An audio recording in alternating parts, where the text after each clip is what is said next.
말과 운의 관계를 알면 인생이 바뀐다. 운을 부르는 부자의 말투.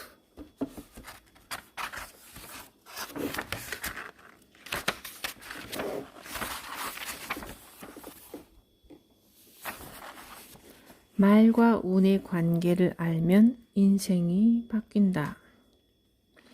이 책을 손에 든 당신에게 한 가지 부탁이 있습니다. 만약 부자가 되고 싶지 않다면 지금 당장 책을 덮어주세요. 이 책을 읽고 나면 반드시 부자가 될 테니 말입니다. 게다가 사람들에게 사랑을 듬뿍 받는 부자가 되어 행복한 인생을 살게 되겠죠. 그러니까 부자가 되고 싶지 않거나 고독하게 살고 싶은 사람은 이 책을 읽지 말아 주세요. 물론 농담입니다. 부자가 되겠다. 정말로 이런 각오를 했다면 기꺼이 책장을 넘겨보시기 바랍니다. 이 책에는 말투를 통해서 운을 얻고 부자가 될 수 있는 지혜가 가득 담겨 있습니다. 사이토 히토리 씨는 히트 상품인 슬림독한 등 다이어트 식품을 취급하는 긴자 마루칸의 창업자이자 누게 납세액이 일본에서 가장 많은 억만장자입니다. 또 제 인생의 스승이기도 합니다. 그는 다음과 같이 말했습니다. 대화법을 바꾸기란 여간 어려운 일이 아니죠. 하지만 일단 바꾸기만 하면 인생이 달라질 것입니다. 어쩌면 당신은 지금까지 나름의 방식으로 대화법을 바꿔보려다가 실패했거나 대화법에 관한 책을 읽고 좌절한 경험이 있을지도 모릅니다. 어떤 식으로든 제대로 되지 않아 답답했던 경험이 있겠죠. 히토리 씨의 말처럼 대화법 바꾸기란 결코 만만한 일이 아닙니다. 하지만 안심해도 됩니다. 부자가 되겠다는 결심을 한 당신이 이 책의 비법을 한 가지라도 실천한다면 반드시 효과를 볼 수 있기 때문입니다. 저는 히토리 씨가 가르쳐준 방법으로 부자가 되었기에 이렇게 장담할 수 있습니다. 저도 원래는 일반 기업에 다니는 평범한 사무직 사원이었습니다. 그런데 히토리 씨와 만나고 나서 부자가 되겠다고 결심했고 히토리 씨의 가르침을 한 가지씩 실천했더니 정말로 교토의 부자 순위에 들만한 상당한 부를 얻었습니다. 저에게는 기적 같은 일입니다. 하지만 결코 저에게만 일어날 수 있는 기적이 아닙니다. 부자가 되겠다고 결심한 뒤에 이 대화법을 익히고 배우고 실천한 사람에게는 반드시 일어날 기적이죠.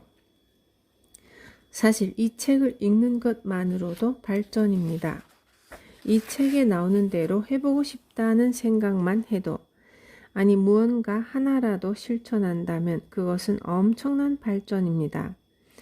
대화는 평생에 걸쳐서 해야 하기 때문에 중간에 실패하는 일투성이일지도 모릅니다. 뭐뭐라고 말하려 했는데 말이 잘못 나왔다고 후회하는 경우도 많겠죠.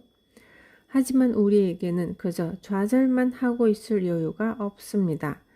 차근차근 하나씩 개선해 나가야 하니까요. 처음에는 실수하고 두려워하는 것이 당연합니다. 하지만 물이 무서워서 수영장에 뛰어들지 못하는 사람이라도 일단 한 번 용기를 내서 뛰어들고 나면 그 다음부터는 훨씬 수월해집니다. 그렇게 도전을 이어가다 보면 나중에는 아무렇지 않게 뛰어들 수 있게 되죠. 처음 시도할 때는 용기만 있으면 됩니다. 처음부터 잘하려고 하지 않아도 괜찮습니다. 이제 결심이 섰습니까? 이번에는 당신이 부자가 될 차례입니다. 제1장에는 히토리 씨가 이 책을 위해서 특별히 말씀해 주신 돈과 대화법의 기본이 되는 지혜를 담았습니다. 제2장부터는 저 미야모토 마유미가 히토리 씨에게 배운 운을 부르는 방법과 인간관계가 무엇인지를 알기 쉽게 구체적으로 소개했습니다. 제5장에는 대화를 잘하지 못해도 심지어는 말을 하지 않아도 부자가 될 수 있는 최고의 방법을 담았습니다. 새로운 대화법을 익히려면 시간이 걸립니다. 만약 당신이 지금 당장이라도 사람들과 즐겁게 대화하고 싶다면 이 부분을 먼저 읽어도 좋습니다. 그리고 책을 마무리하면서 특별 부록을 실었습니다. 여기에는 직장인을 위한 불편한 상황도 기회로 바꾸는 말투 사용법이 담겨 있습니다. 히토리 씨의 가르침을 실천하는 동료들 사이에서는 좋은 방법을 알게 되면 그 즉시 실천이라는 말을 표어처럼 사용합니다. 그리고 좋은 방법을 실천하는 사람을 실천 레이저라고 부르죠. 당신도 이제 실천 레이저가 되어서 돈과 사람에게 사랑받는 행복한 부자의 길을 걷기를 바랍니다. 미야모토 마유미.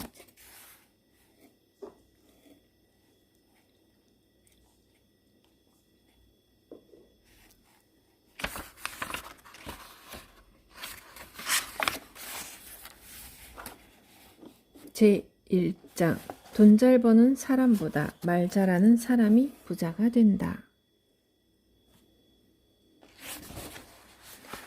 돈을 많이 버는 사람이 무조건 부자가 되는 것은 아니다. 기억하세요. 어떻게 말하느냐에 따라서 돈을 잘 버는 사람이 될 수는 있지만 부자가 될 수는 없습니다. 돈을 잘 벌면 부자가 될 거라고 단순하게 생각할 수 있지만 사실은 그렇지 않죠. 지금보다 돈을 10배로 벌면 10배가 모인다고 생각하면 큰 오산입니다. 예를 들어 어떤 이가 지금까지는 10만 원짜리 가방에 만족했다고 해봅시다. 그런데 돈을 많이 벌면 그만큼 욕심도 커져서 샤넬 같은 명품 가방을 들고 싶어집니다. 그런데 명품 브랜드의 가방은 못해도 500만 원은 하죠. 이는 원래 사용하던 가방의 50배나 되는 가격입니다. 이처럼 수입이 10배가 되면 보란듯이 50배나 되는 비싼 물건을 손에 넣고 싶어집니다.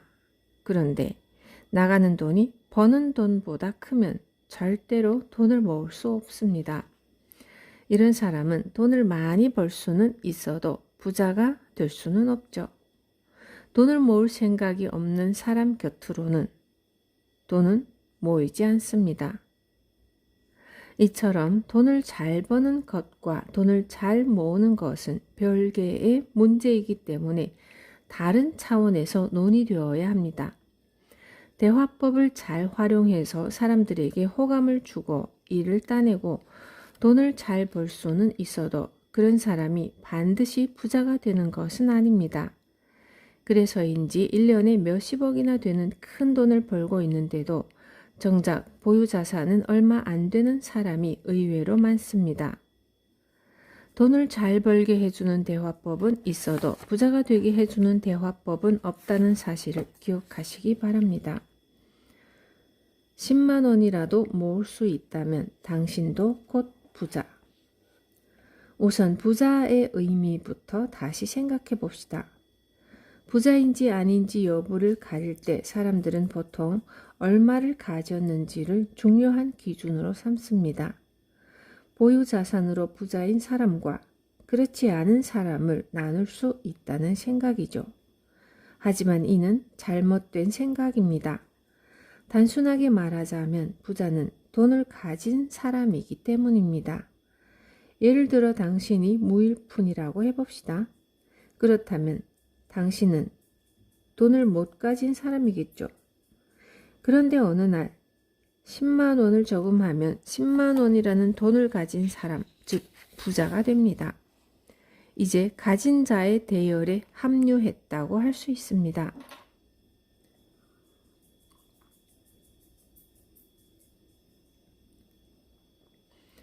다음 달에도 10만 원을 저금하면 당신은 총 20만 원을 가진 사람이 됩니다. 결국 본인이 부자를 어떻게 정의하고 어떤 마음가짐으로 돈을 모을 것인지가 중요합니다. 비록 적은 금액이라도 매달 저금을 하면 점점 부자가 됩니다. 그런데 아무리 많은 돈을 벌어도 버는 족족 써버린다면 남에게 돈을 다 퍼주느라 정작 열심히 돈을 번 자기 자신에게는 한 푼도 주지 않는 꼴이 되는 거죠. 자기 수중에 땡전 한 푼 남아있지 않다면 돈을 옷가게나 레스토랑 등에 몽땅 가져다 주고 자신에게는 한 푼도 주지 않은 것이나 마찬가지라는 말입니다. 돈은 그런 사람을 따르지 않습니다. 당신이 현재 얼마를 버느냐는 중요하지 않습니다. 월급이 100만 원인 사람이 그 10%인 10만 원을 자기 수중에 남겨둔다면 돈은 그 사람을 따르게 되어 있습니다. 그렇게 다음 달에도 10만 원, 그 다음 달에도 10만 원을 모으는 사람은 가진 자가 되는 여행길에 오른 사람입니다. 한 달 용돈이 3만 원인 아이가 3천 원씩 저금하기 시작했다면 그 아이는 이미 부자입니다. 가진 족족 써버리는 인생길이 아니라 가진 자가 되는 여행길에 올랐기 때문이죠. 결국 부자가 될 수 있느냐 없느냐를 판단하는데 현재 소유한 돈의 많고 적음은 중요하지 않습니다. 20만 원밖에 없었던 사람이 30만 원을 가지게 되었다면 그걸로 충분히 부자가 되는 길로 들어섰다고 할 수 있습니다.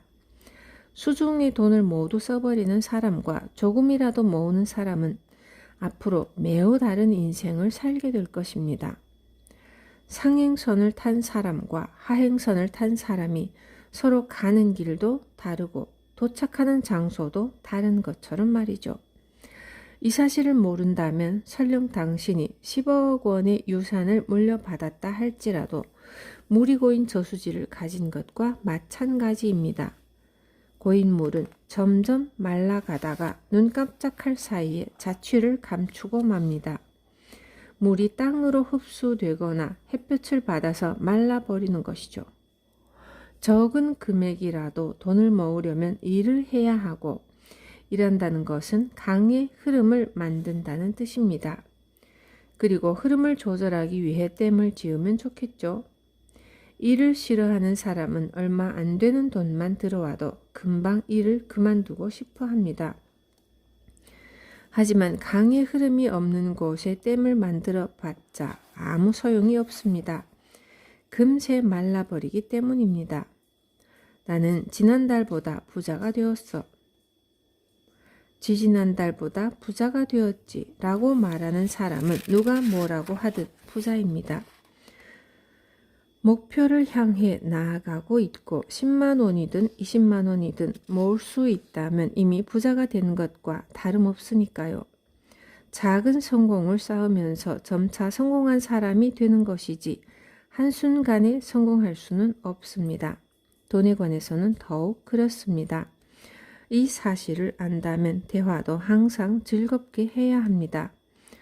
저는 주위 사람들에게 일본 최고의 부자라는 말을 자주 듣고는 합니다. 그런데 저에게 저도 돈을 열심히 모으고 있어요 라고 말하는 사람은 저와 마찬가지로 가진 자가 되는 여행길에 오른 동료입니다. 그렇기 때문에 그런 이들을 만나면 힘내세요. 궁금한 게 있으면 언제든지 물어봐요. 라고 말하며 진심으로 응원하고 싶어집니다. 같은 길을 걸어가는 동료니까요. 사실 저는 돈을 모으려고 해서 모은 것이 아닙니다. 제가 남들과 다른 점이 있다면 특별히 갖고 싶은 물건이 없다는 것 정도일까요? 조금 독특한 케이스라고 생각할 수도 있겠지만 저는 일을 좋아하고 갖고 싶은 물건이 없어서 돈이 저절로 모인 것이나 마찬가지입니다. 만약 당신이 저와는 달리 돈이 있으면 일단 써야 직성이 풀리는 성격이라면 이제부터는 모아야 합니다. 이 사실을 알고 돈을 모으기 시작하면 당신도 부자가 되는 성공 가도를 매일 조금씩 걷게 될 것입니다. 현재 돈이 별로 없다고 해서 기죽지 않아도 됩니다. 미국의 석유왕 록펠러든 다른 어떤 억만장자든 당신과 같은 목표를 가지고 같은 길을 걷는 사람일 뿐입니다. 그렇기 때문에 누구에게도 열등감을 느낄 필요는 없습니다. 야쿠섬에는 야쿠 삼나무가 아주 많은데 키가 아주 큰 삼나무도 처음에는 모두 다 작은 삼나무였습니다. 그래도 완벽한 삼나무였죠. 중요한 것은 큰 삼나무가 작은 삼나무를 보고 무시하는 일은 없다는 것입니다. 성공한 사람은 자기 나름대로 인생에서 여러 가지 우여곡절을 겪으면서 성공 가도에 올랐기 때문에 자신과 같은 생각으로 열심히 사는 사람을 무시하는 행동은 절대 하지 않습니다. 만약에 무시하는 사람이 있다면 성격이 몹시 삐뚤어진 사람이겠죠. 그런 사람과는 사귀지 말라는 신의 계시가 내려올 것이 분명합니다. 자신이 성장하면 보이는 것도 달라집니다. 10cm 높이에서 볼 때와 1m 높이에서 볼 때는 보이는 풍경이 전혀 다릅니다. 도쿄에서 가장 높은 빌딩에 올라가면 도쿄 시내가 한눈에 내려다 보이죠. 이처럼 성장할수록 보이지 않던 것이 조금 더 잘 보이게 될 겁니다. 돈을 끌어당기는 최고의 말. 앞서 어떻게 말하느냐에 따라서 돈을 잘 버는 사람이 될 수는 있지만 부자가 될 수는 없다고 말했습니다. 그런데 부자가 될 수 있는 돈을 끌어당기는 말은 따로 있습니다. 그 말은 바로 일하는 게 제일 좋아요 라는 말입니다. 설령 당신이 낚시를 가장 좋아하더라도 낚시가 제일 좋다고 말해서는 안 됩니다. 낚시나 드라이브는 돈이 있기에 가능한 일이고 돈을 낳는 수단은 누가 뭐라 해도 일입니다. 일하기 싫다고 말하면 일의 신에게 미움을 받는 것은 물론이고 돈의 신에게도 미움을 받게 됩니다. 그리고 아무리 돈을 좋아하더라도 돈이 가장 좋다고 노골적으로 말하면 남들 눈에 보이지 않습니다. 같은 말이라도 어떻게 하느냐가 중요하죠. 예를 들어 취미가 뭐예요? 라고 물었을 때 경마예요 라고 대답하는 것보다 승마예요 라고 대답하는 편이 멋있어 보이지 않을까요? 똑같이 말을 좋아해도 어떻게 말하느냐에 따라서 그 사람의 인상이 달라집니다. 이와 마찬가지로 돈을 좋아한다고 말한다고 한들 돈에 사랑받지는 못합니다.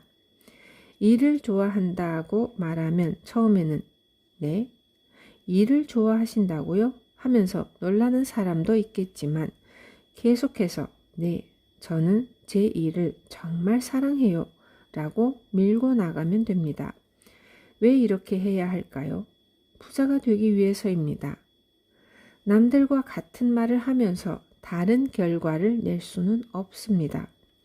게다가 일하는 게 재밌어요. 보람도 있고 즐겁거든요 라고 말하면 듣는 사람도 왠지 기분이 좋아집니다. 그리고 무엇보다 이 말은 돈이 기뻐할 만한 말입니다. 속으로는 일을 싫어해도 좋으니 일하는 걸 좋아한다고 말해보시기 바랍니다. 좋다 좋다 하는 사이에 정말로 일을 좋아하게 될 테니까요. 이것이 바로 말이 가진 신비한 힘입니다.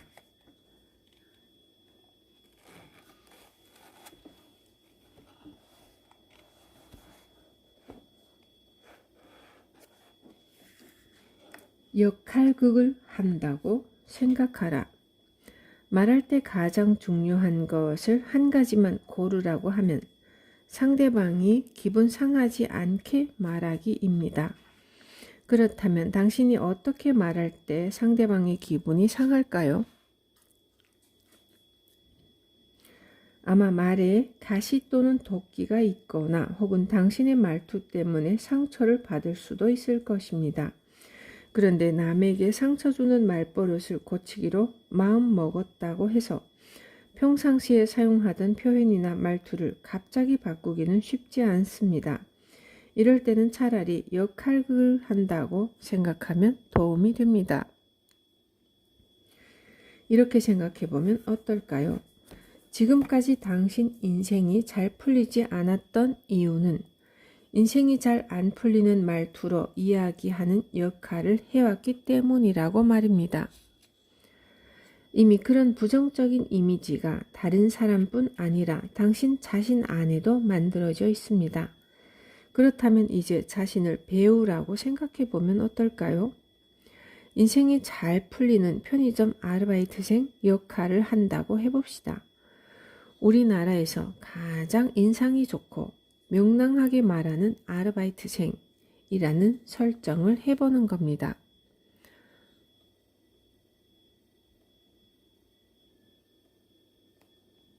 그런데 대화를 상대방과 나 단 둘이서 한다고 생각하면 대화 내용을 바꾸기가 어렵습니다. 왜냐하면 일상적인 대화는 보통 상대방이 가시돋친 말을 하면 나도 가시돋친 말로 되받아치는 식으로 진행되기 때문입니다. 상대가 아무리 가시돋친 말을 해도 나는 상대에게 좋은 말만 하는 역할을 맡았다고 생각해야 합니다. 그러지 않으면 대화 도중에 자기도 모르게 화가 나기 마련이니까요. 아마 화가 머리끝까지 나서 더 심한 말로 갚아주고 싶겠죠. 말이란 마음에서 나오기 때문에 자신의 마음이나 역할을 바꿀 생각을 하지 않고 입에서 나오는 말만 바꿀 수는 없습니다. 그런데 하는 말이 바뀌면 인생이 180도 달라집니다. 지금까지는 이렇게 말하면 이런 말이 돌아온다는 식의 대화 패턴이 대강 정해져 있었을 겁니다. 그런데 자신이 되돌려줄 말을 다른 좋은 말로 바꾸면 상대방은 놀라게 되어 있습니다. 말이 바뀌면 세상 사람들이 당신을 보는 눈도 달라집니다. 이렇게 되었을 때 비로소 당신의 운세도 좋은 방향으로 바뀌는 것입니다. 상대가 가시돋친 말을 계속해서 내뱉어도 절대로 되받아치면 안 됩니다. 예를 들어 저에게 부자 중에는 재수없는 사람이 많다라고 말하는 사람이 있다고 해서 똑같이 가시돋친 말을 하거나 배로 갚아주려고 하면 그 순간 제 운세가 꺾이고 말 것입니다. 그러면 이때 웃으면서 그건 재수없는 사람이 어쩌다 부자가 된 거겠죠? 부자 중에는 좋은 사람이 상당히 많아요 라거나 저도 남들보다 부자가 되고 나서는 재수없다는 소리를 안 들으려고 조심하고 있어요 라는 식으로 자연스럽게 좋은 말로 받아 넘기면 어떨까요? 이는 신이 제안한 게임이다. 한 사람은 상대방의 가시돋친 말을 예쁜 말로 되돌려주는 역할을 해야 하는데 내가 그 역할을 맡았다고 생각하지 않으면 결코 할 수 없는 일입니다. 물론 자기도 모르는 사이에 입에서 튀어나오는 말을 모조리 예쁜 말로 바꾸는 일은 참으로 힘듭니다. 자신의 말에 절대로 나쁜 기운을 넣지 않으려고 해도 무의식 중에 화난 마음이 드러나기도 하죠. 습관이란 그런 겁니다. 그렇기 때문에 그 습관을 바꾸는 일은 보람이 있습니다. 그리고 습관을 바꿨을 때 상당히 큰 변화가 일어납니다. 이 부분을 이해하지 못하면 이 책을 읽더라도 결국 부자가 되는 대화법을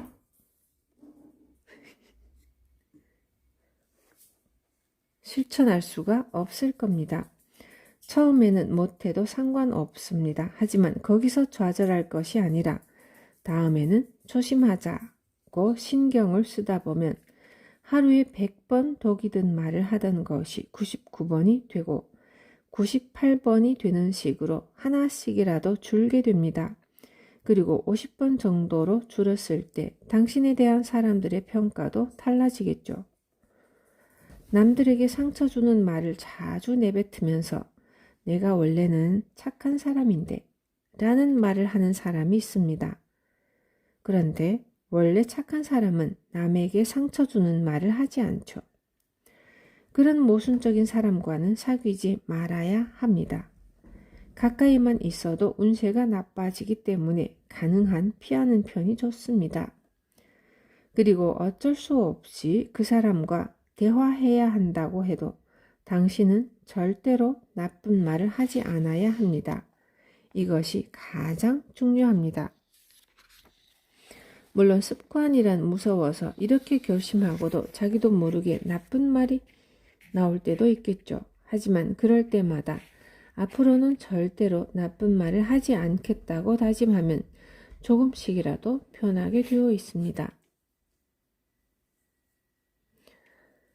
목소리 톤을 높이면 부자가 될 확률도 높아진다.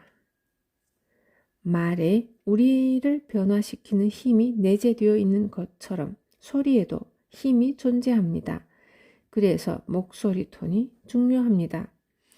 예를 들어 학원 선생님이 어느 날 학부모에게 한 소리를 듣고 기분이 상했다고 해봅시다.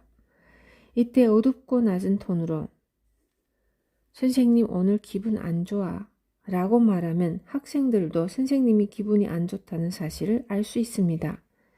그런데 활기차고 밝은 톤으로 선생님 오늘 기분 안 좋다고 라고 말하면 어떨까요? 목소리가 밝아서 기분이 안 좋은 것처럼 보이지 않겠죠?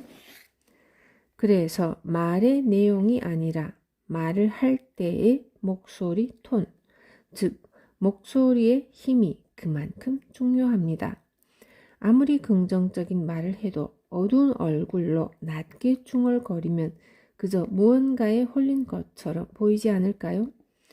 물론 말의 내용까지 좋으면 더할 나위 없겠지만 때로는 말의 내용보다 어떤 톤으로 말하느냐가 더 중요합니다. 목소리 톤이 중요하다는 사실을 안다면 기분이 안 좋을 때도 어떻게 기분을 좋게 할까가 아니라 기분이 안 좋아 라고 활기차게 말하면 됩니다. 그러면 없던 기운도 생기니까요. 밝고 활기차게 10번씩 말해보시기 바랍니다. 그러고 나면 기분 전환이 되어서 이제 다시 일 좀 해볼까 하는 생각이 들 것입니다. 목소리 톤을 올리면 일의 속도도 빨라집니다. 속도가 빨라지면 기분도 함께 고조되기 때문에 기분 전환도 빨라집니다. 어떤 말을 하느냐도 중요하지만 일단 목소리 톤이 밝으면 좋은 인상을 주기도 합니다. 따라서 항상 목소리 톤에 신경을 써야 합니다. 눈 대신 미간을 보자.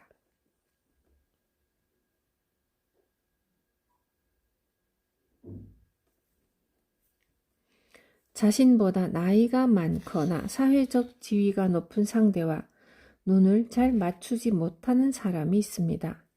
그렇게 마음이 약한 사람에게 아무리 눈을 맞추고 이야기하라고 말해봤자 소용이 없겠죠? 그러면 어디에 시선을 두면 좋을까요? 상대의 미간을 보시기 바랍니다. 부드러운 미소를 지으면서 상대의 미간을 바라보면 긴장하지 않을 수 있습니다. 아무리 강한 사람이라도 자신보다 강한 상대를 만나면 자기도 모르게 눈을 피하게 됩니다. 그런데 눈을 피하는 순간 승부는 결정이 나죠. 그렇기 때문에 사실 눈을 피하지 않는 것이 가장 바람직한 태도입니다. 하지만 상대의 눈을 지그시 바라볼 자신이 없다고 해서 기가 죽을 필요는 없습니다. 우선 상대의 미간에 부드러운 시선을 보내면 되니까요. 미간을 바라보는 데 익숙해지면 자연스레 상대방 눈을 볼 수 있게 될 것입니다. 잘 들어주는 사람은 잘 끌어낸다.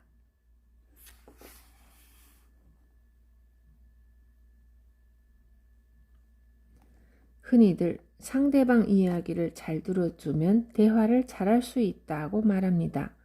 그런데 그냥 듣기만 하면 잘 들어주는 것일까요? 곰곰이 생각해 보시기 바랍니다. 잘 들어준다는 말에는 이야기를 잘 끌어낸다는 뜻도 담겨 있습니다. 말하는 사람 입에서 이야기가 술술 나오도록 유도를 잘해야 한다는 말이죠. 그렇다면 어떻게 이야기를 끌어내야 할까요? 예를 들어 출판사 사람과 만나면 출판에 관해서 물어보면 됩니다. 요즘에는 어떤 책이 인기예요? 계속 잘 나가는 책을 쓰는 저자는 어떤 점이 다른가요? 라는 식으로 상대방의 전문 분야에 관해서 물어보면 열심히 대답을 해주기 마련입니다. 스스로 회사를 차린 사장이라면 어떤 경위로 회사를 만드셨나요? 성공의 비결이 뭐예요? 등의 질문을 할 수 있겠죠. 또 연세가 지긋하신 어르신께는 전쟁 때는 어땠나요? 라고 물을 수도 있습니다. 다른 사람들은 지금까지 내가 하지 못한 수많은 경험을 하면서 살아왔습니다. 아, 그렇구나 하고 절로 감탄이 터져 나오고 인생에 도움이 될 만한 이야기가 넘쳐납니다. 그야말로 보물이 산더미처럼 쌓여 있는 것이죠. 하지만 다른 사람의 경험담은 석유와 같아서 가만히 있으면 절대로 솟아나오지 않습니다. 누군가가 열심히 파야만 나오죠. 그런데 먼저 말하기를 꺼린다기보다는 무슨 말을 해야 할지를 몰라서 침묵하는 사람도 의외로 많습니다. 저는 개인적으로 사람을 아주 좋아합니다. 사람에게 흥미가 있기 때문에 어디에 가든지 그 자리에서 만난 사람과 대화하죠. 홋카이도의 시레토코를 여행하다가 어부를 만났을 때는 여기서는 어떤 생선이 잡히나요? 바다가 얼었을 때는 무슨 일을 하세요? 여자친구는 어떻게 찾아요? 하고 신나게 질문을 했습니다. 관심이 많기 때문에 여러 가지 질문을 할 수 있는 것이죠. 홋카이도의 어른들에게는 일상적인 일이기 때문에 별로 재밌는 이야기라고 생각하지 않겠지만 저에게는 오호츠크의 얼음바다에 나간 이야기가 매우 흥미롭게 느껴지죠. 단 질문할 때는 그 사람이 알만한 것만 물어봐야 합니다. 이런 요령만 알면 이 사람에게 어떤 이야기를 물어보면 잘 대답해 줄까? 이 사람이 일하는 업계는 어떤 업계일까를 생각하면서 질문만 하면 되기 때문에 쉽게 이야기를 이어갈 수 있습니다. 즉, 그 사람이 듣기로 하는 것을 물어보면 이야기가 활기를 띱니다. 참고로 저에게는 아이가 학교에 가지 않으려 하는데 어떻게 하면 좋을까요? 라는 질문을 하면 안 됩니다. 저도 학교에 안 갔기 때문이죠. 만약 저에게 자녀에 관한 상담을 하고 싶다면 학교에 다니지 않고도 성공하는 방법을 물어보면 됩니다. 누구나 신이 만들어준 한 편의 인생 드라마가 있습니다. 그 이야기를 모으면 책 한 권은 거뜬히 쓸 수 있죠. 이웃에 사는 평범한 할머니도 아이를 기르면서 그리고 전쟁을 치르면서 겪은 파란만장한 인생 스토리가 있습니다. 그걸 물어봐주면 얼마든지 이야기해 줄 것입니다. 그리고 이야기가 끝없이 이어져서 자네도 참 재밌는 사람이구먼. 우리 집에서 같이 밥이나 먹고 가시게 하고 초대를 받을 만큼 가까워질지도 모르죠. 사람은 누구나 자기에게 관심을 두는 사람을 좋아합니다. 제가 자연스레 사람들의 호감을 얻는 이유는 평범한 아주머니를 봐도 대단한 경험을 쌓은 훌륭한 여성으로 보기 때문입니다. 본인조차 모르는 부분을 발견해 주는 것이죠. 이런 마음으로 대화하기 때문에 상대방도 저의 호의를 받아주는 것 같습니다. 이렇게 타인에게 관심을 두면 인간관계가 잘 풀립니다. 다시 한번 말하지만 이야기를 잘 들어준다는 말은 그저 듣기만 하면 된다는 뜻이 아닙니다. 이야기를 잘 끌어내는 것이 중요합니다.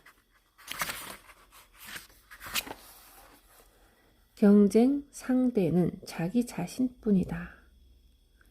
상대의 이야기를 듣는 요령은 간단합니다.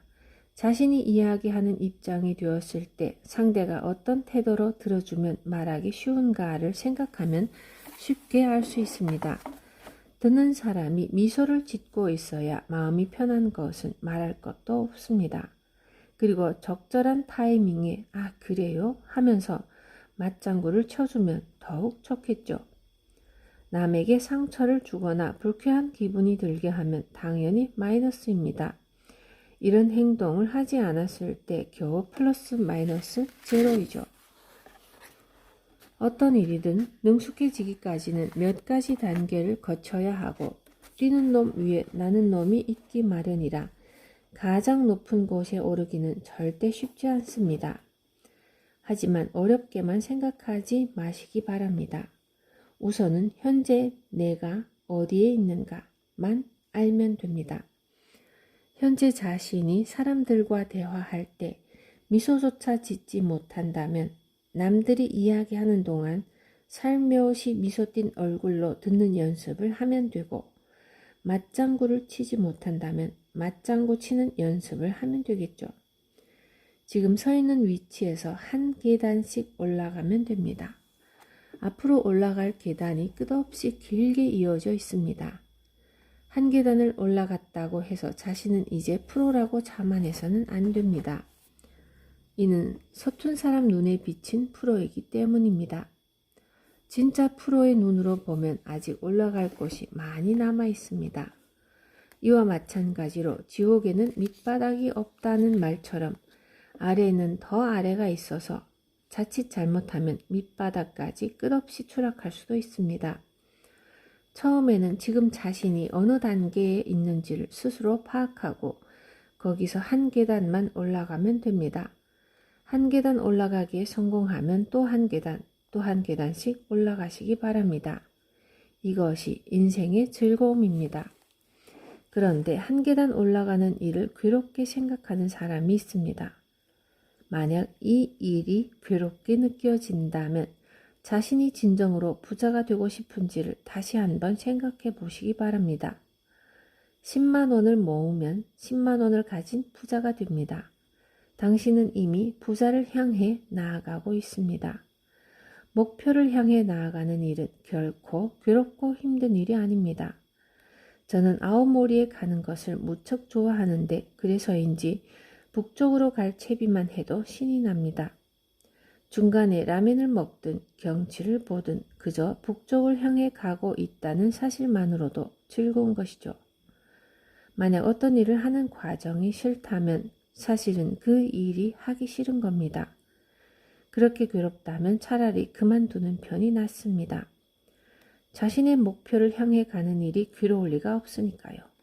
그렇기 때문에 부자가 되고 싶은 사람은 부자가 되겠다고 결심만 해도 반은 이루어진 것과 다름없습니다.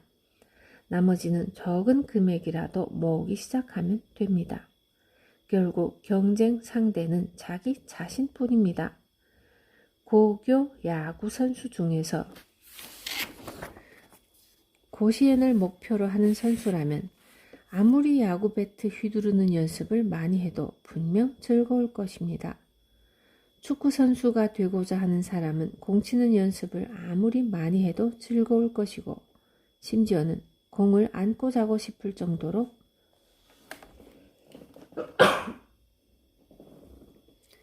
행복할지도 모릅니다. 꿈을 향해 나아가는 일이 어째서 괴로운 일이 될 수 있는지 저는 도저히 이해할 수가 없습니다. 대화도 마찬가지입니다. 말을 자연스럽게 잘하기 위해서 하나씩 스텝을 밟아가는 동안 즐거움을 느낄 수 있어야 합니다. 이 책을 구매하고도 아무런 실천 없이 그만둔다면 그 사람은 정말 대화를 잘하고자 하는 사람이 아닙니다. 당신이 정말로 하고 싶은 일을 하시기 바랍니다. 그것이 당신의 행복을 위한 길입니다. 저는 당신이 어떤 방법으로든 행복해졌으면 합니다. 제가 바라는 것은 그거 하나뿐입니다.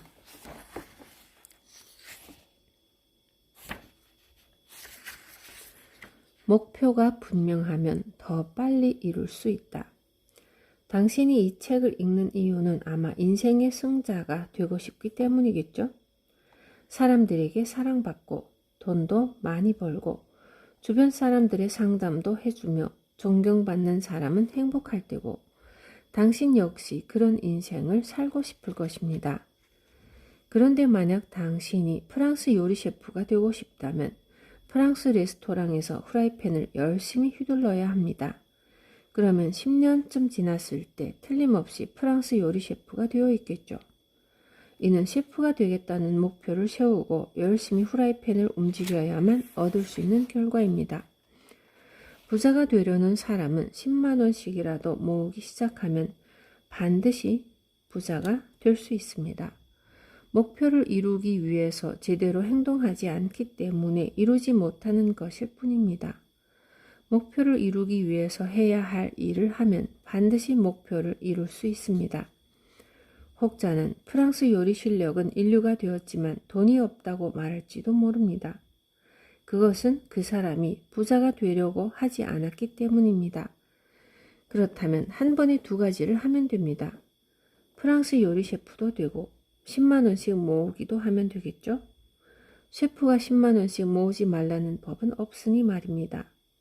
욕심을 더 내도 됩니다. 기왕이면 돈도 있고 사람들에게도 사랑받는 게 더 좋지 않을까요?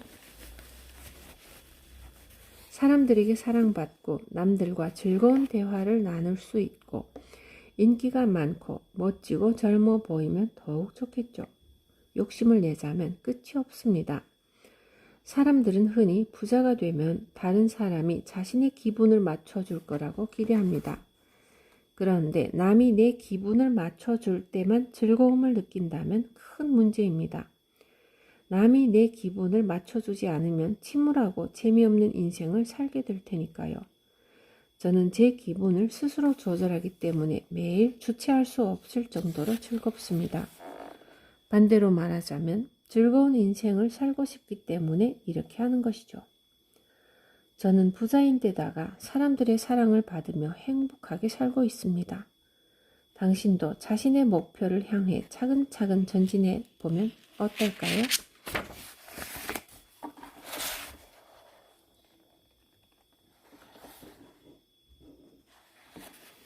조금만 노력해도 쉽게 부자가 될 수 있는 이유. 강연을 하다 보면 상당히 심각한 얼굴로 듣는 사람이 있습니다. 그런데 의외로 그런 이가 강연이 끝나고 저를 찾아와서는 정말 좋았습니다. 감동했어요. 라고 말하는 경우가 많습니다. 어떻게 보면 참 안타까운 일입니다.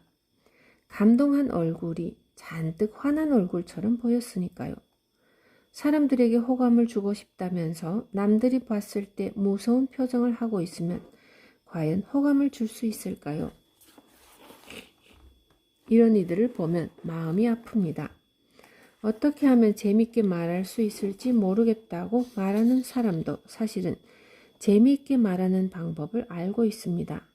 알지만 게으름 때문에 그렇게 하지 않는 것뿐이죠.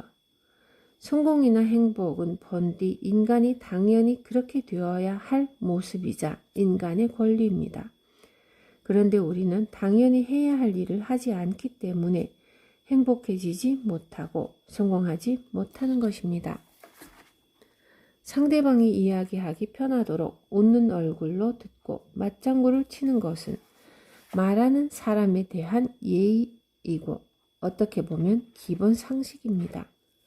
그런 당연한 일도 하지 않으면서 성공이나 행복을 바라서는 안 되죠. 이 책을 100번쯤 읽어보면 당연한 말만 쓰여 있다는 사실을 깨달을지도 모릅니다. 여러분은 당연한 일을 지금까지 하지 않았던 것 뿐이죠. 우리가 하는 노력은 어찌 보면 당연한 노력입니다.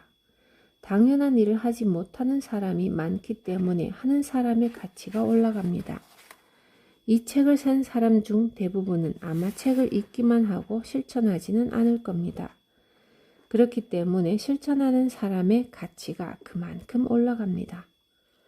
말하는 방식을 바꾸고 싶다고 해도 어지간한 각오 없이는 바꾸기가 어렵습니다. 하지만 각오를 다지고 한 번이라도 실천한 사람은 상당한 효과를 볼 수 있을 것입니다.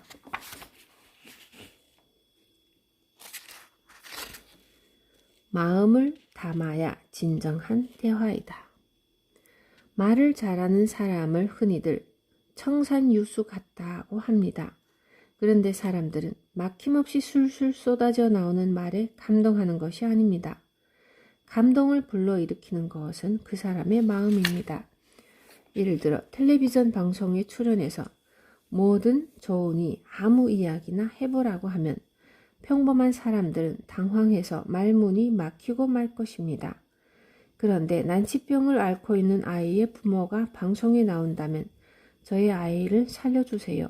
여러분의 도움이 필요합니다. 라고 눈물을 흘리며 목맨 소리로 호소할 것입니다. 사람들은 그 모습에 감동하겠죠. 결혼식에서 신부의 아버지가 저희 딸을 잘 부탁드립니다. 라고 더듬거리며 말할 때도 감동을 받습니다.